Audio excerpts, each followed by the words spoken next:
Hey guys, Mark Shields here. I wanted to give an update about the political situation on the island. So a few weeks ago, I talked a little bit about how certain Rapa Nui had taken it upon themselves to be kind of these guardians of the island, as it were, making sure that Land Chile was not bringing in people who were not residents on the island. Worried a little bit about, of course, the sickness coming into the island, but also for years the Rapa Nui people have been fighting for an immigration law.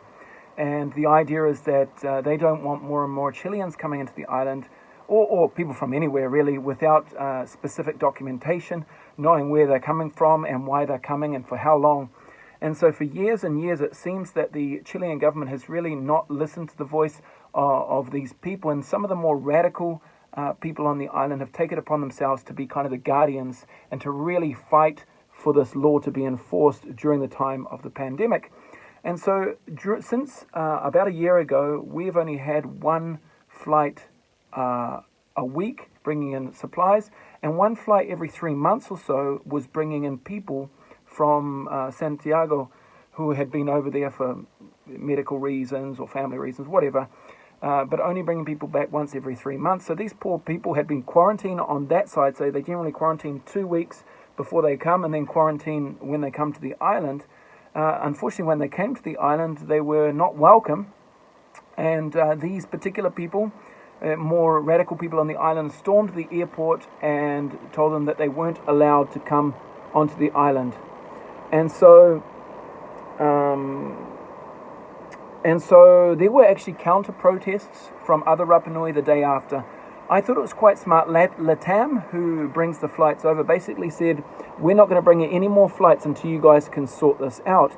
And the government in Chile kind of stood back and said, you guys work it out. And so all the pressure was put back onto the Rapa Nui people, which I thought was a very smart move, because if Chile comes in heavy-handed on these people, even though many people don't agree with them, Chile comes in heavy-handed on those that stormed the airport, all the favor on the island could suddenly switch over to them. And so what they did is they put it back and they said, all right, we're not bringing any supplies.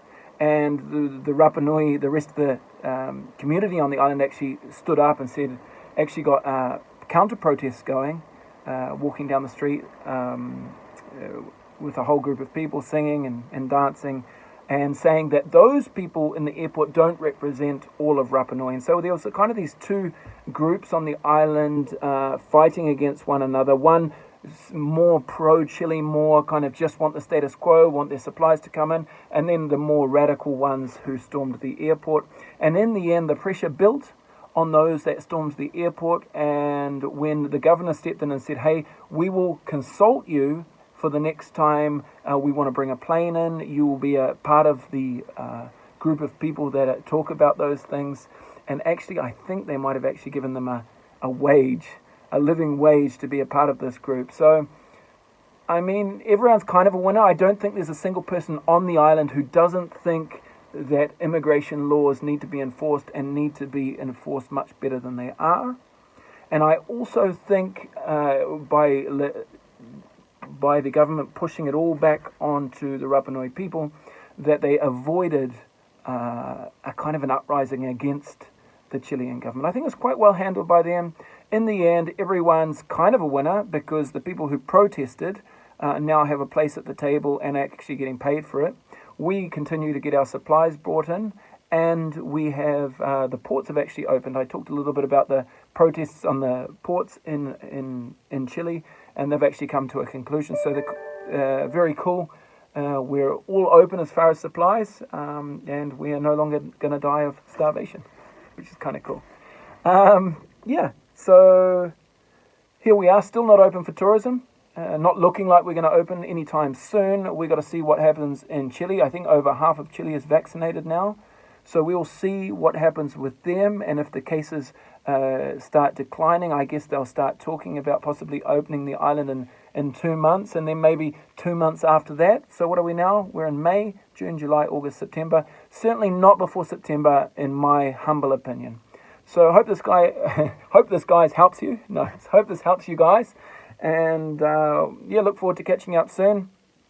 Mark Shields, I've got to go and move some rocks around on my land here. We're going to plow some land, and I'll talk to you guys soon about that. But yeah, just to let you know, the political situation is a lot better on the island. And I'm going to go a little bit deeper into the background of all this because it's super, super interesting, and I'm sure you guys will enjoy it. So until next time, guys, God bless. Mark Shields signing out, Rapa Nui Life.